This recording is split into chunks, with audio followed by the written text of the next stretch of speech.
একজনকে জিজ্ঞেস করা হলো, বিয়ে করে কি পেয়েছেন? লোকটি উত্তরে বলছে, বিয়ে করে সর্বপ্রথম একটা বউ পেয়েছি।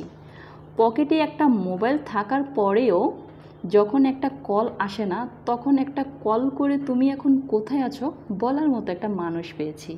তখন নিজেকে খুব গুরুত্বপূর্ণ মানুষ মনে হয়। একটা কুকার, শেফ বা রাঁধুনি পেয়েছি। একটা ওয়াশিং মেশিনও পেয়েছি। পাঞ্জাবিটা ময়লা হয়েছে বললেই পাঞ্জাবিটা ধোয়া হয়ে যায়। একটা টেপ রেকর্ডার পেয়েছি। রিমোট টিপার আগেই বাজতে শুরু করে।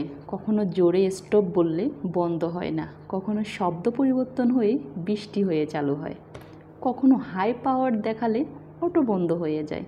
বড়ই বিচিত্র এই টেপ রেকর্ডার। সপ্তাহে 2-3 দিন পর পর একটা লিস্ট ধরিয়ে দেওয়ার জন্য একটা মানুষ পেয়েছি। আমার ঘরে আমাকেই 11টার পর ঢুকতে দেওয়া হবে না বলে হুমকি দেওয়ার মতো একটা মানুষ পেয়েছি।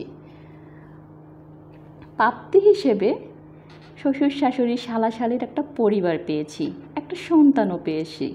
যখন সে বাবা বলে কোলে চেপে বসে আর গলা জড়িয়ে ধরে বাবা বলে ডাকে, তখন বাগানে ফুল ফুটলে মালির যেমন অনুভূতি হয়, তার চেয়েও মনটা শীতল হয়ে যায়। এত এত প্রাপ্তির মাঝে অনেক কিছু হারিয়েছি। এই সর্বপ্রথম কুমারিত্ব হারিয়েছি। যদিও কোনো মেডিকেল রিপোর্ট নাই, অতঃপর মানিব্যাগ আর টিভির রিমোটও হারিয়েছি। মাঝে মাঝে নিজের মোবাইলটাও অন্যর দখলে চলে যায়।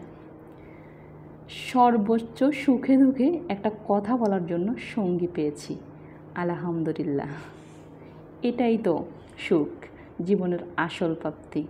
আসসালামু আলাইকুম। আজকে এই পর্যন্তই। পরবর্তীতে অনেক অনেক সুন্দর সুন্দর শিক্ষণীয় গল্প শোনার জন্য অবশ্যই আমার চ্যানেলকে সাবস্ক্রাইব করে রাখবেন আর লাইক, কমেন্ট, শেয়ার দিয়ে আমার পাশে থাকবেন।